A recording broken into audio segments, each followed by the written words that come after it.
Rahayu, saudara-saudara Siwa Tosanaji Nusantara. Jumpa lagi dengan saya Joko Supriyadi dari JS Collection Kresari Channel Jakarta.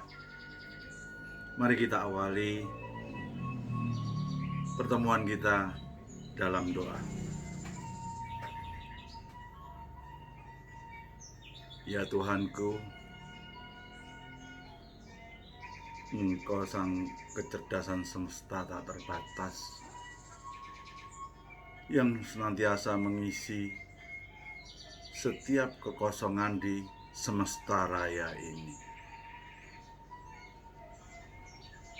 Berikan senantiasa segala yang terindah dan terbaik untuk kita semua. Amin. Baik, kita berada di tayangan 122. Tema yang saya bawakan tema sederhana, yaitu fungsi tambahan pamor tambal secara tinjauan esoteris.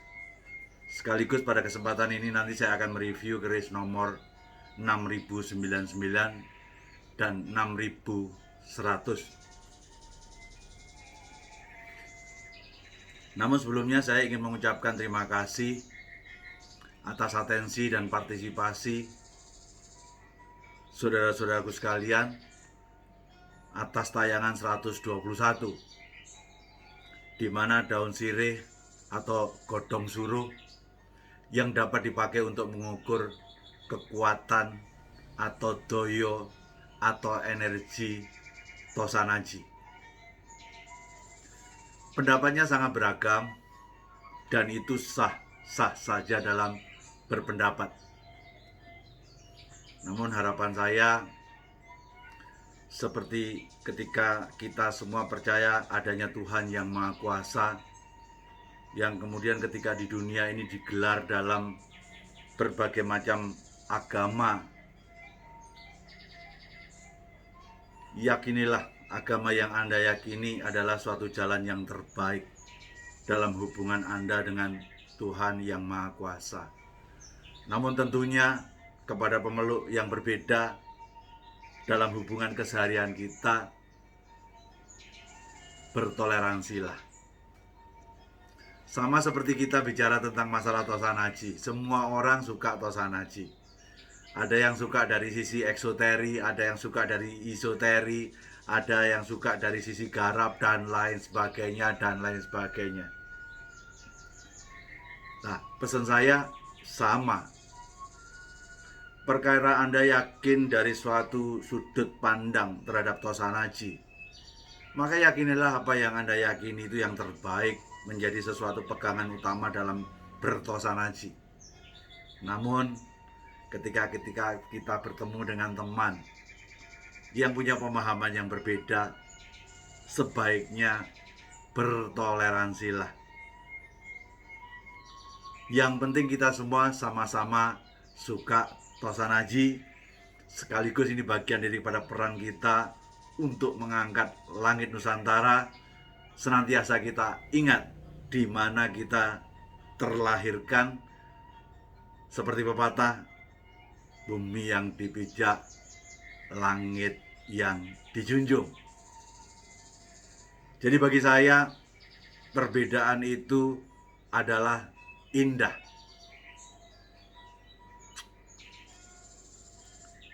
Namun secara keseluruhan, saya ingin menyampaikan bahwa pemahaman saya tentang energi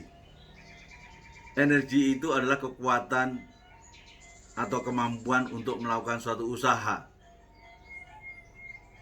Bukan hanya benda hidup saja yang punya energi, benda mati pun juga punya energi. Jadi itulah pemahaman tentang saya dalam memandang energi. Secara keseluruhan pendapatnya adalah, kadang-kadang juga ada yang lucu saya ngelihatnya. Saya tahu orang itu adalah orang yang sangat eksoteri, tapi kok menilai barang secara esoteri. Atau ada satu teman yang suka esoteri, tapi kok menilai sesuatu barang secara eksoteri. Ya menurut saya jadi nggak nyambung. Bahkan ada seseorang peneliti Tosanaji, ahli metalurgi, dia menjelaskan kepada saya, ya wajar saja daun sirih itu bisa layu, karena warangan itu mengandung pH antara 3 sampai dengan 4. Ketika dia bersentuhan dengan daun sirih pasti akan layu. Saya cuma jawab gampang saja. Kerisnya itu tidak dilolos, tapi kerisnya itu dimasukkan di dalam suatu warangka. Jadi tidak bersentuhan secara langsung dengan daun sirih. Tapi dia mengatakan bahwa penguapan dari warangan itu tetap memberi pengaruh kepada daun sirih. Namanya seorang ahli. Ya akhirnya kalimat terakhir saya hanya bicara, tapi kalau seperti itu pendapat Anda, kenapa setiap daun sirih itu kok punya titik kelayuan yang berbeda-beda? Ada yang sangat layu, ada layu saja, bahkan sedikit layu, walaupun dia mengalami suatu proses yang sama dalam ukuran waktu yang sama. Nah, ternyata penjelasan saya ini membawa kepada semacam suatu tidak dijawab lagi, ya akhirnya dia diam. Tapi buat saya sekali lagi, berbeda itu indah, saudara. Untuk itu, menurut saya, sementara pemahaman tentang masalah daun sirih kita tutup sementara. Karena saya nantinya akan menyambung, yaitu cara mencari titik pada bilah itu, pusat energinya di mana. Kita sama-sama tahu lepasnya energi pada bilah keris itu, lepasnya melalui panetes. Tapi sejatinya kekuatan daripada Tosanaji itu, titik kekuatannya berbeda-beda. Ada yang dari besi, ada dari sorsoran, ada dari kembang kacang atau gandik, ada yang dari greneng, ada dari geger sapi. Itu nanti akan kita lanjutkan untuk mengetahui bagaimana kita menemukan suatu titik, spot kekuatan energi keris sesuatu bilah itu dari mana. Namun izinkan saya untuk cari wangsit dulu. Sabar, waktunya akan tiba. Sekali lagi terima kasih atas partisipasinya, karena saat itu benar-benar ada 15 teman-teman yang memberikan sesuatu testimoni ke saya. 14-nya berhasil, yang satu tidak. Saya tidak tahu penyebabnya kenapa. Untuk itu saya ucapkan terima kasih kepada yang telah mencoba. Pesan tambahan saya untuk teman-teman yang suka keris dari aspek esoteri. Catatan ya, untuk yang senang keris dari pertimbangan esoteri. Saya bersaran, tambahkan kepercayaan dan keyakinan Anda. Dan jangan ragu. Karena buat saya seorang itu harus dengan tegas untuk mempercayai sesuatu, ibarat seperti berjalan. Pastikan Anda tegas untuk amannya jalan di kiri jalan atau di kanan jalan, dan jangan ragu-ragu seperti orang berjalan di tengah jalan. Lah itu gampang ketabrak mobil. Jadi jangan lupa, lihatlah atas kepercayaan dan keyakinan dan ketidakraguan itu, tongkat Nabi Musa pun yang dia yakini dan percaya tanpa ragu-ragu akan bisa menunjukkan kebesaran Tuhan Yang Maha Kuasa. Dengan keyakinan itu, laut pun bisa dibelah, saudara. Jadi, ilmu dalam bahasa Jawa itu ilmu terasa angel sebelum tinemu. Kalau udah ketemu, oh gitu saja, ya itulah ilmu. Sama halnya dengan sesuatu yang gaib. Ketika hal yang gaib itu sudah nampak, segalanya jadi sudah tidak gaib lagi. Mari kita tinggalkan ulasan sedikit tentang tayangan 121. Kali ini kita berada pada tayangan 122, yaitu fungsi tambahan pamor tambal secara tinjauan esoteris. Manusia tidak sempurna. Untuk itulah ketidaksempurnaan itu harus ditutup. Jadi sejatinya pamor tambal tidak lain tidak bukan adalah untuk menutupi kekurangan diri kita. Jadi ketika ada seseorang yang nembak kita, nembak dalam arti membuka aib ya, jangan salahkan dia. Kenapa kita gampang ditembak? Karena kita cukup terbuka sehingga bisa ditembak orang. Kalau kita berlindungnya sangat rapi, insya Allah orang tidak akan bisa menembak kita.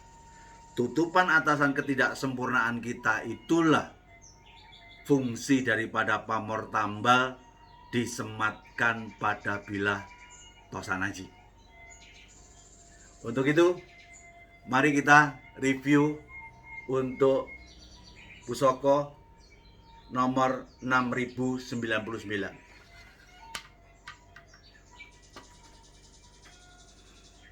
Ketika ada nogo, ekornya pendek dan kemudian hilang menuju ke atas, itu kita sebut dengan nogo seluman. Dan panjang bilah daripada keris ini adalah 34,3. Dan ada beberapa tambal 1, 2, 3, 4, 5. Dan ternyata tambalnya semoga jelas. Namun kalau nggak jelas gampang ya, lihat ke www.jscollectionkerisadi.com, cari nomor 6099. Pasti ketemu keris ini dan tergambar dengan jelas di sana. Ini ada tambal, namun tambalnya adalah tambal blarak sineret. Jadi blarak sineret dipakai sebagai fungsi tambal. Dengan kekhasan daripada naga yang seperti ini adalah khas naga HB, tangguh HB. Untuk itu keris ini saya tangguh HB7. Mari kita lihat secara fungsi filosofi esoterisnya. Nogo adalah simbol dari seorang pemimpin. Nogo siluman itu adalah siluman yang tidak kelihatan, sehingga bagaimana untuk bisa menjadi pemimpin tanpa terlihat eksistensinya, namun kepemimpinannya bisa efektif. Inilah filosofi fungsi daripada keris ini. Dan kemudian ada tambal, seperti saya sudah katakan tadi, tambal untuk menutupi kekurangan diri. Namun tambal apa yang disematkan oleh empu? Yang disematkan adalah blarak sineret. Blarak sineret orang menyebutnya sebagai blarak ngirit, ada yang mengatakan blarak mirit, ada yang mengatakan cukup blarak saja. Sejatinya filosofi blarak sineret lebih ke arah kewibawaan dan bisa disayang orang sekitar. Jadi secara keseluruhan adalah harapan sang empu atau doa yang disematkan dalam bilah ini adalah semoga tumbuhannya mampu menjadi seorang pemimpin yang efektif walaupun ketidakberadaannya, kepemimpinan bisa berjalan dengan baik dan senantiasa ditambahkan adanya suatu kewibawaan, dan sang pemimpin itu bisa disayangi oleh masyarakat sekitar tentunya yang dipimpin. Sehingga inilah dapur Nogo Siluman Pamor Tambal Blarak Sineret Tangguh HB7, sekaligus merupakan review pusaka 6099.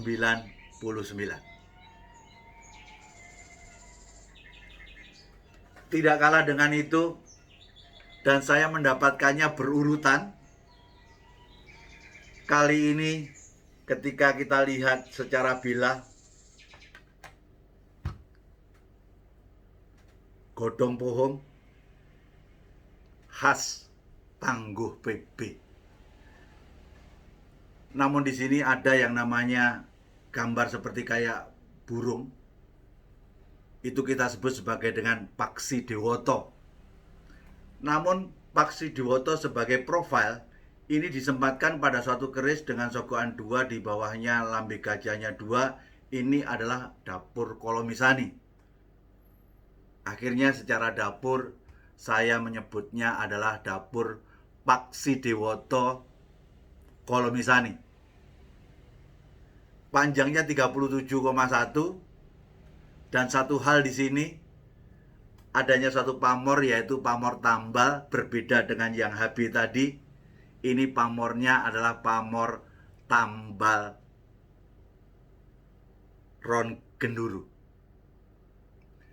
Seperti yang kita sama-sama tahu bahwa kalau bicara tentang masalah terkait dengan masalah tangguh, dengan keris yang seperti ini dan segagah ini, saya tangguh PB9.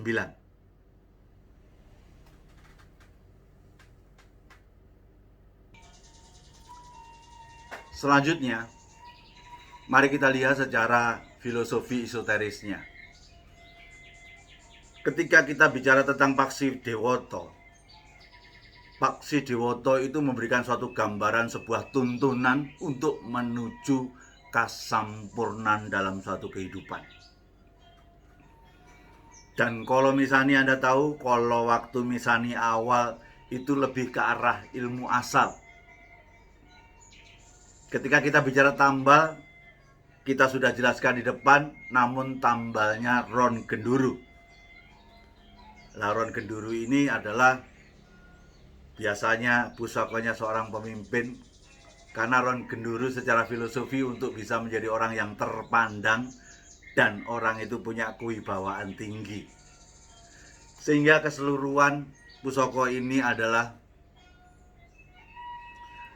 agar situannya mampu menjadi seseorang yang mampu dipakai sebagai semacam suatu tuntunan orang banyak dalam menuju suatu kesampurnaan kehidupan, untuk senantiasa ingat pada asal muasal kehidupan, agar tidak jadi orang yang kacang, lupa sama kulitnya. Tentunya dengan tambahan ron genduru sebagai tambal, kekurangan dirinya atas suatu keterpandangan dan kewibawaan akan ditutup untuk menambah kesampurnaan dari pribadi yang bersangkutan. Dan ini keris 6100. Kemarin ada subscriber yang bertanya pada saya, Pak, kenapa kok nggak dibuat suatu zoom khusus untuk melihat keris gitu, di close up begitu? Maaf, saya nggak terlalu pintar teknologi, dan saya melakukan suatu rekaman ini selalu one take sekali, tidak pakai edit dan lain sebagainya, sehingga saya bingung fungsinya kalau saya menggunakan suatu kamera belakang untuk melihat, kemudian posisinya berbalik melihat saya merasa kesulitan. Jadi buat Sutresno yang merasa Anda ada kesulitan untuk melihat daripada detail daripada pusaka yang saya tunjukkan ini, silahkan Anda melihat website nomor 6100. Sebagai penutup, ada sedikit perubahan di website. saya sekarang pecah masterpiece item jadi dua, yaitu masterpiece item dan super masterpiece item. Jadi bagi saya keris HB7 ini kategorinya masterpiece item, dan PB9 ini adalah super masterpiece item. Apakah saya memandang PB di atas daripada HB? Tidak. Karena saya punya HB yang super masterpiece item ada juga. Namun PB yang cuman masterpiece item aja juga banyak. Intinya, itu adalah penilaian klasifikasi pribadi saya, di mana saya melihat lebih ke eksoteri sebagai benda seninya. Kalaupun ada pertimbangan tentang esoteri hanya sedikit aja, sehingga saya melihatnya lebih ke arah ke benda seninya, sehingga pertimbangan itu menjadi lebih fair untuk semua pihak. Demikianlah kira-kira yang bisa saya sampaikan pada tayangan 122 ini. Saya cuman berharap semoga apa yang saya sajikan ini menjadi bermanfaat buat saudara-saudaraku sekalian. Belajar berkeris tidak untuk menjadi seorang ahli, hanya untuk menambah rasa cinta kita pada budaya Tosanaji dengan memiliki. Semoga tingkah laku kita berubah lebih baik karena dirubah oleh filosofi yang adiluhung yang ada dalam filosofi Tosanaji. Dengan demikian, tambah lama bertosanaji, ego kita pun juga semakin mereda. Untuk itu, senantiasa jayalah budaya Tosanaji Nusantara. Pastikan budaya ini menjadi tuan rumah di negeri sendiri. Kalau bukan kita, siapa lagi? Kalau tidak sekarang, kapan lagi? Rahayu, Rahayu, Rahayu. Sagung dumadi nuwun.